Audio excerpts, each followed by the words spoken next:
नमस्कार दोस्तों, आज एक और पारिवारिक कहानी में मैं आपका स्वागत करती हूँ। आज की कहानी है जिस गरीब घर की लड़की को बहू बनाने से किया इनकार, उसने ऐसा क्या किया कि सास ससुर की आंखों से आंसू नहीं रुके। सुमेला सास संबंधी बीमारी से परेशान रहती थी। 3 बच्चों के होने पर भी ख्याल रखने वाला कोई नहीं। बड़ा बेटा हिमांशु हरिद्वार में वन विभाग में अधिकारी है। छोटा बेटा मयंक घर पर ही अपनी पढ़ाई करता है और कोचिंग में पढ़ाता है। सबसे छोटी बेटी तमन्ना बाहर हॉस्टल में रहकर पढ़ती है, इसलिए सबने हिमांशु की शादी करने की सलाह दी। सुमेला और रमेश इसी सिलसिले में लड़की देखने गए। उनके रिश्तेदारी में सभी लड़कों को उच्च दहेज के साथ उच्च घर की अच्छी बहू मिली थी। कुछ ऐसा ही रिश्ता सुमेला और रमेश भी चाहते थे। दोनों की अपनी बड़ी बड़ी मांगों की लिस्ट तैयार थी। जैसे ही सुमेला और रमेश घर आए, मयंक ने जिज्ञासा से पूछा, क्या हुआ माँ, कैसी है लड़की? रमेश गुस्से में मुंह बनाए बोले, लड़की तो हमने देखी ही नहीं। मयंक आश्चर्य से बोला, पर आप लोग तो भैया के लिए लड़की देखने गए थे ना?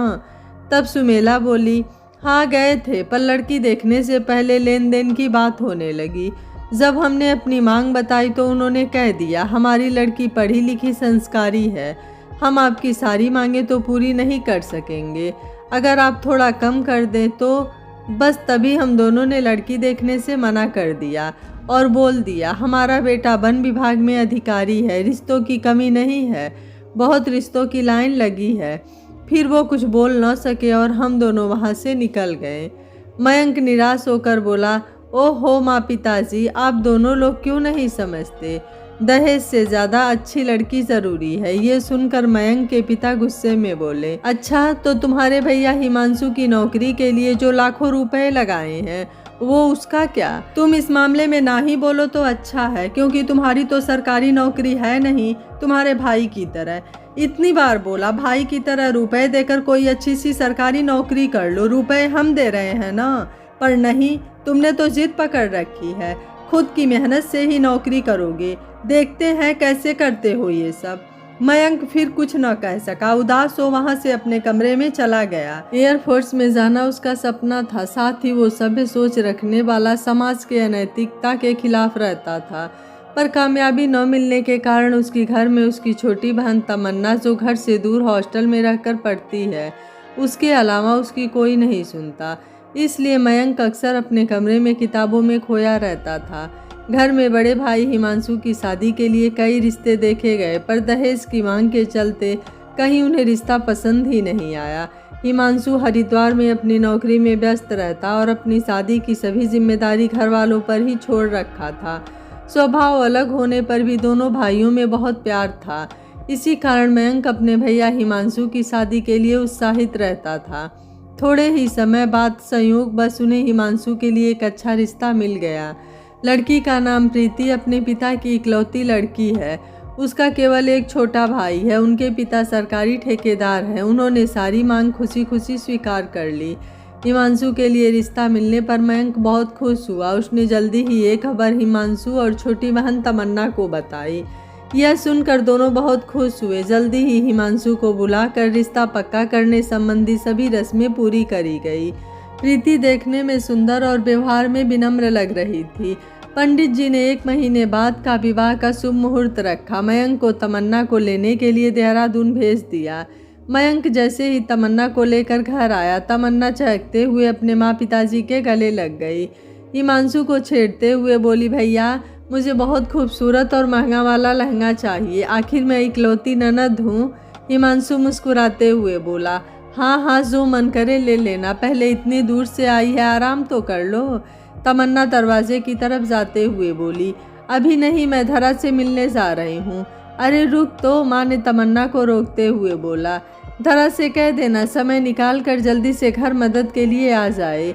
बहू को देने के लिए सभी सामान तैयार करना है। मेरी तो कुछ समझ में नहीं आ रहा, कैसे करूं? अब धरा समझदार लड़की है, वो सब अच्छे से कर देगी। तमन्ना ने कहा, हाँ हाँ ठीक है।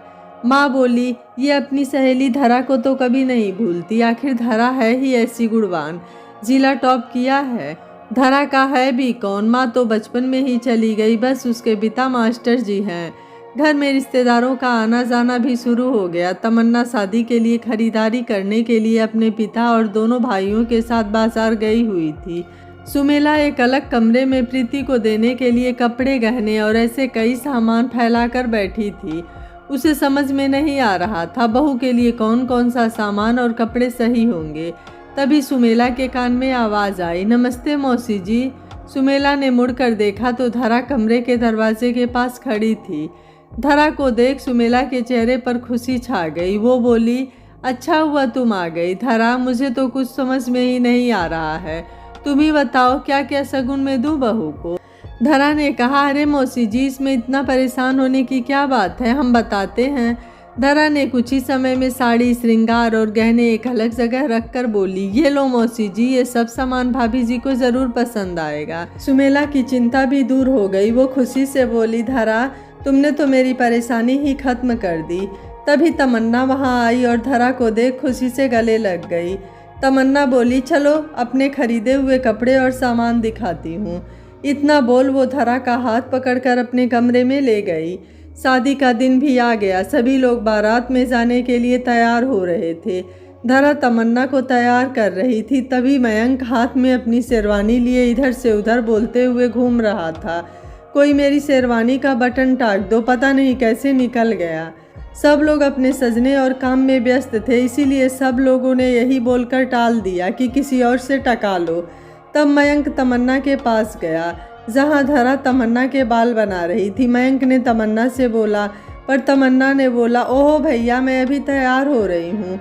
मयंक उदास होकर बोला, ठीक है, मैं ऐसे ही पहन लेता हूँ। धरा ये देखकर बोली, हम लगा देते हैं बटन। यह सुनकर मयंक एकटक धरा को देखने लगा। तभी तमन्ना बोली, हाँ धरा कर देगी। मयंक ने शेरवानी धरा को दे दी। धरा ने कुछ ही मिनट में बटन टाक कर मयंक को शेरवानी वापस दे दी। सुमेला जैसे ही कमरे में आई वो बोली, अरे धरा तुम कब तैयार होगी। धरा ने कहा, हाँ मौसी जी, बस जा ही रहे थे। धरा जैसे ही तैयार होकर आई सब लोग उसे देखते ही रह गए। सादगी में रहने वाली धरा ने पहली बार हल्का मेकअप किया था। जो बाल हमेशा बंधे रहते वो रेशम से खुले धरा की सुंदरता में चार चांद लगा रहे थे। मयंक की तो नज़र ही नहीं हट रही थी धरा से। तमन्ना धरा को देख आश्चर्य से बोली, मैं इतना महंगा लहंगा पहनकर भी इतनी सुंदर नहीं लग रही जितनी तुम अपनी सूट में लग रही हो। सभी लोग बारात में चले गए। सारी रस्मों के साथ शादी संपूर्ण हुई। प्रीति बहू के रूप में बहुत सारे दहेज के साथ अपने ससुराल आ गई। सभी लोगों की आंखें फैल गई। इतना सारा दहेज देखकर, महंगी कार, कपड़े, गहने और बहुत सा महंगा सामान। सभी लोग सुमेला और रमेश को इतनी अच्छी बहू मिलने की बधाई दे रहे थे। प्रीति घर में सभी के लिए कीमती उपहार लेकर आई थी। तमन्ना भी प्रीति से मिलकर बहुत खुश हुई। धीरे धीरे सभी मेहमान जाने लगे। शादी के 3 दिन बाद हिमांशु को अपनी नौकरी पर जाना था। शादी के कारण बहुत छुट्टी ले चुका था। सुमेला हिमांशु के जाने की खबर सुन हिमांशु के जाने के लिए सामान रखने लगी। प्रीति भी अपना सामान बांधने लगी। ये देख सुमेला बोली, अरे बेटी, तुम क्यों अपना सामान बांध रही हो। प्रीति बोली, हिमांशु जी के साथ जाने के लिए। ये सुन सुमेला चौंक गई। सुमेला बोली, लेकिन बहू, अभी तो शादी के 2 ही दिन हुए हैं, कुछ दिन तो हमारे पास रुक जाओ, फिर हिमांशु के साथ चले जाना। प्रीति हिमांशु की तरफ देखने लगी। हिमांशु बोला, माँ, प्रीति ने शादी से पहले ही कह दिया था कि शादी के बाद वो मेरे साथ ही रहेगी। सुमेला बोली, पर बेटा, कम से कम कुछ दिन तो मेरे साथ रह लेती, मेरे भी कितने अरमान हैं बहू को लेकर। हिमांशु बोला, माँ, अब मुझे कुछ नहीं बोलना। सुमेला का प्रीति ने दहेज से मुंह बंद कर दिया था। सुमेला चाहकर भी प्रीति को कुछ दिनों के लिए अपने साथ नहीं रख सकती थी। अगले दिन हिमांशु प्रीति के साथ दहेज में मिली कार से सहारनपुर से हरिद्वार के लिए निकल गया।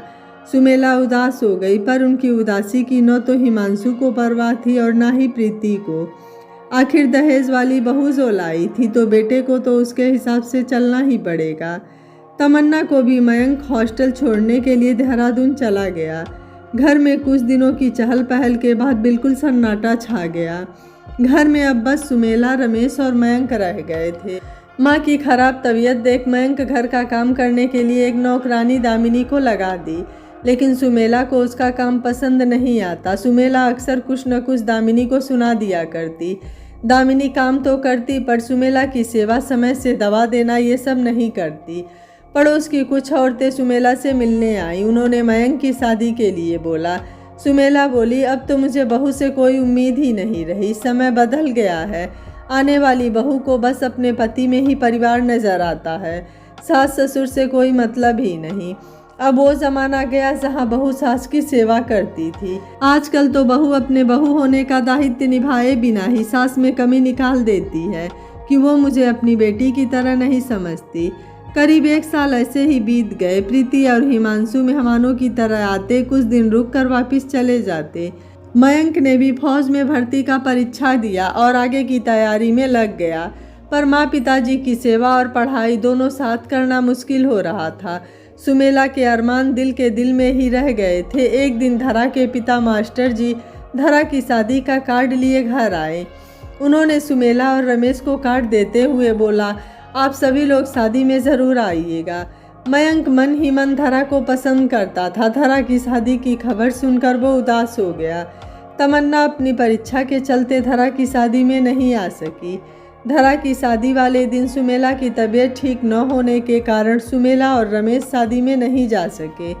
सुमेला ने मयंक को बोला, मास्टर जी खुद घर पर आकर कार्ड देकर गए हैं, कम से कम तुम ही चले जाओ। मयंक उदास मन से तैयार होकर शादी में चला गया। मयंक के बाद सुमेला और रमेश एक साथ बैठे बातें करने लगे। रमेश ने बताया कि प्रीति के पिताजी ने मयंक के लिए एक बहुत अच्छा रिश्ता बताया है, बस मयंक की नौकरी लग जाए। यह सुनकर सुमेला ने पूछा, बड़े बेटे के शादी की तरह ये लोग भी इतना सब सामान दे सकेंगे? रमेश बोले, हाँ, वो बड़े घर की लड़की है, हिमांशु से ज़्यादा ही सामान मिलेगा। ये सब सुन सुमेला का चेहरा खिल गया। थोड़े से ही पल में उसकी आंखों के सामने गहने, कार्ड जैसी कीमती चीज़ें घूमने लगी। थोड़ी देर बाद दामिनी आई।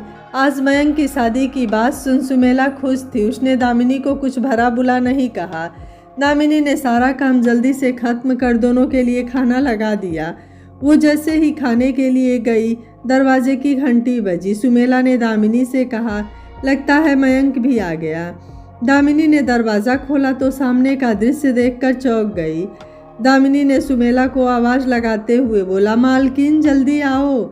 सुमेला और रमेश हाथ में पकड़ा हुआ निवाला थाली में रखकर घबराकर दरवाजे की तरफ गए। उन्होंने देखा मयंक और धरा गले में फूलों का हार पहने खड़े हैं। सुमेला आश्चर्य से बोली, ये क्या मजाक है मयंक? तुम तो धरा की शादी में गए थे ना, तो धरा को यहाँ क्यों ले आए हो?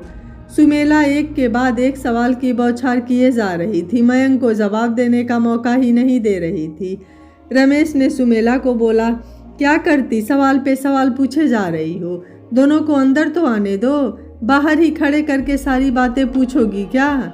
सुमेला बोली, नहीं, मैं घर के अंदर आने नहीं दूंगी। कोई मजाक है क्या? कभी भी किसी भी छोटे घर की लड़की को शादी करके ले जाएगा तो क्या मैं उसे अपनी बहू मान लूँगी? मयंक ने अपनी चुप्पी तोड़ते हुए बोला, माँ बाबूजी मेरी बात तो सुनो, ये सब मैंने जानबूझकर नहीं किया। आप लोग पूरी बात तो सुन लो। रमेश परिस्थिति को समझते हुए सुमेला को एक तरफ सोफे पर बिठाते हुए बोला, अब जो हुआ सो हुआ, तुम अपनी तबीयत क्यों खराब करती हो? रमेश ने कहा, मयंक तुम दोनों घर के अंदर जाओ। तभी दामिनी बोली, अरे साहब, छोटे साहब दुल्हन लेके आए हैं, क्या बिना रस्मों के घर के अंदर आने दोगे? अब शगुन नहीं होगा। सुमेला गुस्से में बोली, अब शगुन को तो ये साथ लाया है, अब इससे बड़ा अब शगुन क्या होगा? मैं कुछ नहीं करूँगी इनके लिए। ये सब सुन धरा रोए जा रही थी। रमेश ने दामिनी को कहा, तुम ही कर दो दामिनी, कम से कम बात तो घर के अंदर होगी। ऐसे दरवाजे पर खड़ा करके पड़ोसियों के सामने तमाशा बनाना है क्या? दामिनी ने हाथ में आरती की थाल और चावल से भरे कलश लेकर कुमकुम की थाल रख दी और सारी रस्में पूरी कर घर के अंदर आ गए। रमेश ने दामिनी से कहा, धरा को मयंक के कमरे में ले जाओ, जो बात करनी है मयंक से करेंगे। दामिनी धरा को मयंक के कमरे में ले गई और पानी लाकर दिया। धरा लगातार रोए जा रही थी। दामिनी ने धरा से कहा, छोटी मालकिन बहुत अच्छे हैं हमारे मयंक मालिक, आपको खुश रखेंगे, आप रो मत। दूसरी ओर रमेश और सुमेला ने मयंक के सामने फिर बहुत से सवाल रख दिए। मयंक ने फिर बताया, मैं क्या करता पिताजी, धरा दुल्हन बनकर बैठी थी, सब लोग बारात का इंतज़ार कर रहे थे। तभी मास्टर जी के पास फ़ोन आया। जिस लड़के से शादी होने वाली थी वो किसी और लड़की को चाहता था और वो उस लड़की के साथ उसी समय घर से भाग गया। मास्टर जी ये सुनकर सदमे में आ गए। उन्होंने ये बात सिर्फ मुझसे और अपने चंद दोस्तों से कही। उन्होंने बोला, इतना कर्ज लेकर शादी की तैयारी की थी, अब जो लड़की दुल्हन बन बैठी हो पर उसकी बारात ही न आए, ऐसे में लोग न जाने कितनी तरह की बातें करेंगे उसके खिलाफ। उससे कौन शादी करेगा, कौन रिश्ता करेगा मेरी बेटी से? मैं क्या करूं? इतना बोल मास्टर जी रोने लगे। वो बिल्कुल टूट गए। रोते रोते वो बेहोश हो गए। धरा को ये सब पता चला तो वो बहुत परेशान हो गई। अपने पिताजी के लिए जल्दी से डॉक्टर को बुलाया। डॉक्टर ने बोला ये सदमे की वजह से हुआ है, पर अभी भी इनकी तबीयत इस काबिल नहीं कि कोई सदमा बर्दाश्त कर सके। सभी मेहमान बैठे बारात जयमाला का इंतज़ार कर रहे थे। मुझे कुछ समझ नहीं आ रहा था मैं कैसे उनकी मदद करूं। मुझसे उनकी हालत देखी नहीं गई तो मैंने उनसे कहा, मास्टर जी यदि आप मुझे धरा के लायक समझे तो मैं अभी धरा से शादी करना चाहता हूँ। मेरी बात से उन्हें उम्मीद की किरण और जीने की वजह नज़र आई। सभी लोगों को ये बात ठीक लगी। धरा को जब मेरी इस बात का पता चला तो वो मुझसे बोली, आप मात्र दया के कारण इतना बड़ा फैसला मत लीजिए, समय बीतने के साथ पिताजी को मैं संभाल लूँगी। मैंने धरा से कहा, क्या तुम्हें मैं पति के रूप में पसंद नहीं? इस बात पर धरा बोली, आप तो जिस भी लड़की के पति होंगे वो अपने आप को सौभाग्यशाली ही समझेगी। फिर मास्टर जी ने धरा से कहा, बेटी मुझे नहीं पता मैं कब तक इस दुनिया में रहूँगा, तुम अच्छे घर में चली जाओ तो मुझे तसल्ली होगी। धरा बिलक बिलक कर रोते हुए बोली, नहीं पिताजी आपको कुछ नहीं होगा। फिर ऐसे मेरी और धरा की ज़रूरी रस्मों के साथ कम समय में ही शादी हो गई। सुमेला भड़कती हुई बोली, तू अपने समाज सेवा में क्या किसी भी मुसीबत को अपने गले में डाल लेगा? रमेश ने सुमेला को समझाया, जो होना था वो हो गया, अब इन सब बातों का कोई फ़ायदा नहीं, सच को स्वीकार कर लो। अब आगे क्या करना है, रिश्तेदारों को कैसे बताएंगे? इसके लिए हिमांशु और तमन्ना को बुलाकर बात करेंगे। तमन्ना तो आ नहीं सकेगी, कल हिमांशु को बुला लो। सारी बातें होने के बाद मयंक अपने कमरे में पहुंचा जहां धरा बैठी थी। मयंक को देख वो खड़ी हो गई। वो बोली, क्या अभी भी सब नाराज़ हैं? मयंक बोला, सब समय के साथ ठीक हो जाएगा। हाथ में तकिया लिए वो बोला, मैं सोफे पर सो जाता हूँ, तुम बिस्तर पर सो जाओ। इस समय तुम्हारे मन की स्थिति मैं समझता हूँ। जब तक तुम मुझे अपने मन से पति के रूप में स्वीकार नहीं कर लेती मैं तुम्हें छूऊंगा भी नहीं। रात तो लगभग बीत ही चुकी थी। अगले दिन सबके उठने से पहले सुबह ही उठकर धरा नहाकर पूजा कर लिया। सुमेला और रमेश जब उठे तो यह देख प्रभावित तो हुए पर उसे जाहिर नहीं किया। धरा ने रमेश और सुमेला को देख उनके पैर छुए तो रमेश ने बोला, सदा सुहागन रहो। पर सुमेला ने कहा, तुम्हारी भले ही मेरे बेटे से शादी हो गई पर छोटे घर की लड़की को मैं अपनी बहू नहीं मानूंगी। धरा समझ गई थी घर वालों का दिल जीतने के लिए उसे कड़ी मेहनत करनी होगी। रमेश ने हिमांशु को घर आने के लिए कहा। रमेश ने तमन्ना का जब तक परीक्षा न हो जाए तब तक कुछ न बताने को कहा। उसका ध्यान फिर परीक्षा में नहीं लगेगा। हिमांशु और प्रीति के आने पर सारी बात बताई गई। प्रीति बोली, ये क्या, इतने छोटे घर की लड़की और इस घर की छोटी बहू? सबने यही कहा, एक पार्टी रख देते हैं, सभी रिश्तेदारों को बुला लेंगे। तमन्ना की परीक्षा 1 हफ्ते बाद खत्म होगी, तभी का समय सही रहेगा। परीक्षा के बाद जब तमन्ना घर आई और सारी बात पता चली तो वो तो खुशी से उछल पड़ी। धरा उसकी सहेली, उसकी भाभी बन गई थी। बहुत शानदार पार्टी हुई। सभी लोग धरा की सुंदरता की तारीफ कर रहे थे, जिसे सुन प्रीति को बहुत जलन हो रही थी। बेहद गहने और महंगी साड़ी पहनने पर भी प्रीति धरा के आगे फीकी लग रही थी। पार्टी खत्म हुई। सुमेला बहुत ताने मारती धरा को। प्रीति भी बात बात पर अपने लाए हुए दहेज का घमंड करती, ताने मारती, पर धरा किसी की बात का बुरा नहीं मानती। तमन्ना को ये बिल्कुल अच्छा नहीं लगता, वो प्रीति को सुना देती थी। धरा ने जल्दी ही घर की जिम्मेदारी संभाल ली। सुमेला की दवा और सेवा में धरा ने कोई कमी नहीं छोड़ी, पर सुमेला के मुंह से छोटे घर की यह ताना कभी बंद नहीं होता। खाना बनाने में भी कमी निकालती, पर सबसे छुप कर धरा के हाथ की बनी खीर कई बार खाया करती। सुमेला की तबीयत अब पहले से बहुत अच्छी हो गई थी। धरा सुमेला के सर या पैर में भी दर्द हो तो अपने हाथों से दबाती थी। पर प्रीति ने तो कभी सुमेला को क्या हुआ है, किस चीज़ की दवा चल रही है, ये भी पता नहीं किया था। डॉक्टर भी सुमेला के स्वास्थ्य में सुधार को देखकर खुश थे। ऐसे में मयंक ने बहुत सहयोग किया। समय के साथ मयंक का प्यार धरा को महसूस होने लगा। दोनों एक दूसरे के साथ पति पत्नी के रूप में रहने लगे। लगभग कुछ समय बाद मयंक का एयरफोर्स में नाम आ गया। उसने परीक्षा उत्तीर्ण कर ली। अब मयंक को ट्रेनिंग के लिए जाना। तमन्ना की भी उस साल पढ़ाई पूरी हो गई थी। उस घर में तमन्ना भी साथ रहती। धरा का मन लगा रहता था। मयंक को ट्रेनिंग पर जाना था। धरा से इतने दूर रहने का गम तो था ही, साथ ही धरा को नौकरी मिलने की खुशी भी थी। प्रीति और हिमांशु आते तो धरा बहुत अच्छे से उनकी सेवा करती, पर प्रीति के मन में धरा के लिए कभी सम्मान और प्यार नहीं आया। ट्रेनिंग के पूरा होने के बाद मयंक घर आया। पूरा घर मयंक के पास बैठा था। सब खुश थे। मयंक ने बताया उसकी पोस्टिंग जोधपुर में हुई है। तब तमन्ना खुश होकर बोली, तब तो धरा भाभी भी साथ जाएंगी। ये सुन प्रीति जल गई। वो बोली, क्यों, धरा क्यों साथ जाएगी? माँ जी का ख्याल कौन रखेगा? ये सुन तमन्ना हंसने लगी। वो बोली, आपको कब से माँ की तबीयत की परवाह होने लगी? आपको तो ये भी नहीं पता होगा कि माँ को बीमारी क्या है। धरा भाभी आपके बाद आई हैं। उन्होंने सिर्फ भैया को ही नहीं, पूरे घर को अपना परिवार माना है। ये सुनकर तो जैसे आग में किसी ने घी डाल दिया। वैसे ही प्रीति भड़क गई। गुस्से में वो बोली, ट्रकों में भर भर कर दहेज लाई थी, सारी मांगें पूरी की है मेरे पिताजी ने। तमन्ना कहाँ चुप रहने वाली थी, वो भी बोल पड़ी, हाँ हाँ, उसी दहेज की मांग करने की सजा तो मिली है माँ और पिताजी को, जो एक भी दिन बहू का सुख नहीं मिला। आज तक आपके हाथ का बना खाना तो दूर, पानी भी नहीं पिया होगा माँ ने। इतनी बीमार रही माँ, मयंक भैया उनकी सेवा करते रहे। इतनी मजबूरी में भी एक दिन भी माँ के पास आप नहीं रही। परिवार को सामान की नहीं, सम्मान की ज़रूरत होती है। जो आपके पास खुद नहीं तो दूसरों को क्या देंगी? हिमांशु ने तेज आवाज में बोला। तमन्ना, अपने भाभी से क्या ऐसे बात करते हैं? तो तमन्ना बोली, भैया जब शादी के तुरंत बाद प्रीति भाभी आपके साथ रहने जा सकती हैं, तो धरा भाभी इतने दिनों बाद मयंक भैया के पास रहने क्यों नहीं जा सकती हैं? धरा ने तमन्ना को चुप कराते हुए बोला, नहीं, मैं खुद नहीं जाना चाहती। मेरी माँ बचपन में ही गुजर गई। अब जो माँ मिली है, मैं उन्हें छोड़कर कहीं नहीं जाना चाहती। ये सुन सुमेला का दिल पसीज गया, पर वो कुछ न बोली। प्रीति गुस्से में पैर पटकती हुई अपने कमरे में चली गई। एक रोज रमेश के छोटे भाई के पोते का जन्मदिन था। रमेश और तमन्ना दोनों जन्मदिन के लिए तमन्ना के चाचा जी के यहाँ मेरठ चले गए। घर में धरा और सुमेला अकेली थी। अचानक नहाने के बाद सुमेला जैसे ही निकल रही थी, बाथरूम में उसका पैर फिसल गया। उसके हाथ और पैर में चोट आई। गिरने की आवाज़ सुन धरा भाग कर आई। माँ की हालत देखकर वो चौंक गई। उसने जल्दी से सहारा देकर माँ को उठाया। सुमेला कुछ भी नहीं बोल पा रही थी, बस आंखें खोल दर्द से कराह रही थी। फिर सबसे पहले मयंक को फ़ोन किया। मयंक ने कहा, तुम एम्बुलेंस को फ़ोन करो, मैं आज ही निकलता हूँ यहाँ से छुट्टी लेकर।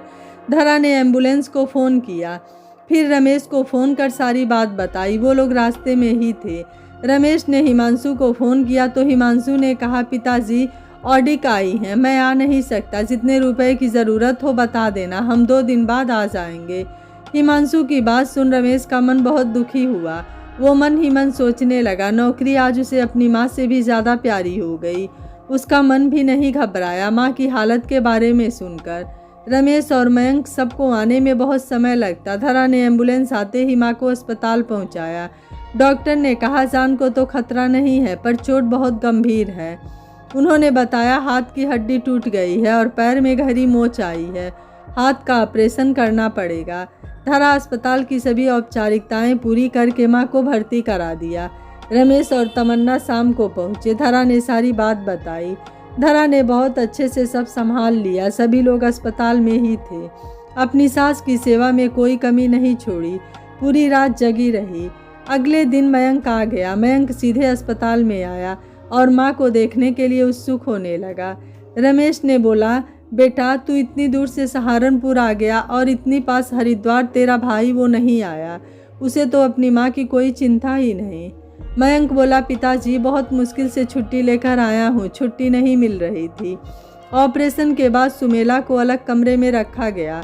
थोड़ी देर बाद जब उन्हें होश आया तो सबको सामने देख बोली, हिमांशु और प्रीति नहीं आए। मयंक ने कहा, अरे माँ, भैया तो जिद कर रहे थे आने को, मैंने ही कहा जब मैं यहाँ हूँ तो अपना काम पूरा करके आ जाना। रमेश की आंखों में आंसू आ गए। धरा और मयंक ने तमन्ना और पिताजी को घर पर आराम करने के लिए भेज दिया। 5 दिन सुमेला को अस्पताल में भर्ती रहना था। धरा दिन में घर का काम करती और रात को अस्पताल में भी जगती। तमन्ना पिताजी का ख्याल रखने के लिए उनके साथ रहती थी। रात में न सोने के कारण धरा की तबीयत भी ठीक नहीं थी।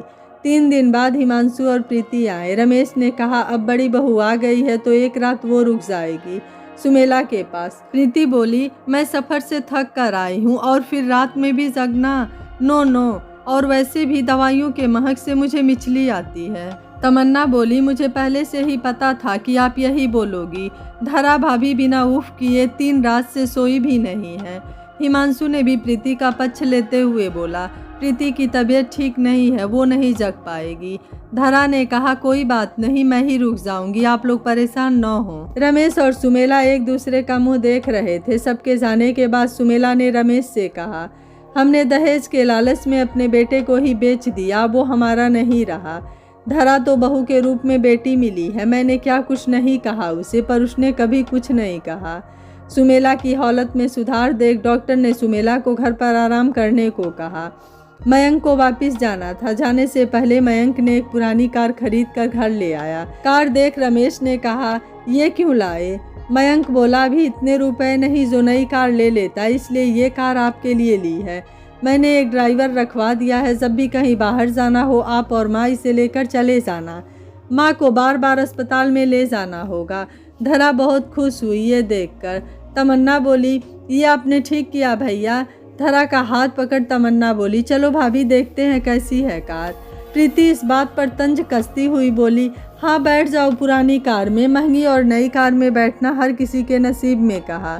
तमन्ना ने तुरंत इसका जवाब देते हुए बोला, हाँ भाभी सही कहा आपने, पति की कमाई की पुरानी कार में बैठने का सुख हर किसी के नसीब में कहा। कुछ लोगों को तो दहेज के भीख में मिली कार से ही काम चलाना पड़ता है। प्रीति मुंह बनाकर घर में चली गई। सुमेला जब ठीक हो गई तब सोने के 2 मोटे मोटे कंगन निकाल कर धरा को देते हुए बोली, ये मेरी सास को उनकी सास ने दिए और मेरी सास ने मुझे दिए थे, क्योंकि उन्हें मेरी सेवा भाव के कारण उन्हें मुझ में बहू नहीं बेटी नजर आई थी, इसलिए ये कंगन मुझे दिए थे। अब मैं ये कंगन तुम्हें देना चाहती हूँ, मुझे माफ़ करना बेटा, मैंने तुम्हें बहुत भरा बुला कहा था। धरा को सुमेला ने गले लगा लिया। उसे अपनी गलती का एहसास हो गया था। मयंक जब जाने को तैयार हुआ तो माँ ने धरा को भी मयंक के साथ जाने के लिए बोला। धरा के मना करने पर माँ ने कहा, बेटा तुम्हें भी अपना जीवन मयंक के साथ खुशी खुशी बिताना चाहिए। धरा कुछ समय मयंक के साथ और कुछ समय अपने ससुराल में बिताती थी। समय बीतने के साथ तमन्ना की शादी भी हो गई। हिमांशु की तरह मयंक का भी एक बेटा है जो अपनी दादा दादी से बहुत प्यार करता है। हिमांशु और प्रीति दोनों ने अलग घर बनवा के अलग रहते हैं, घर पर बहुत कम आते हैं। धरा को पाकर सुमेला और रमेश की सोच बदल गई। बहू ऊंचे और बड़े घर की नहीं बल्कि ऊंचे गुणों और सोच वाली होनी चाहिए। यह कहानी आपको कैसी लगी आप मुझे अपनी राय कमेंट बॉक्स में ज़रूर दीजिएगा। वीडियो पसंद आया है तो वीडियो को लाइक शेयर एंड चैनल को सब्सक्राइब कर लीजिएगा। Thank you for watching. मिलते हैं अगली कहानी में।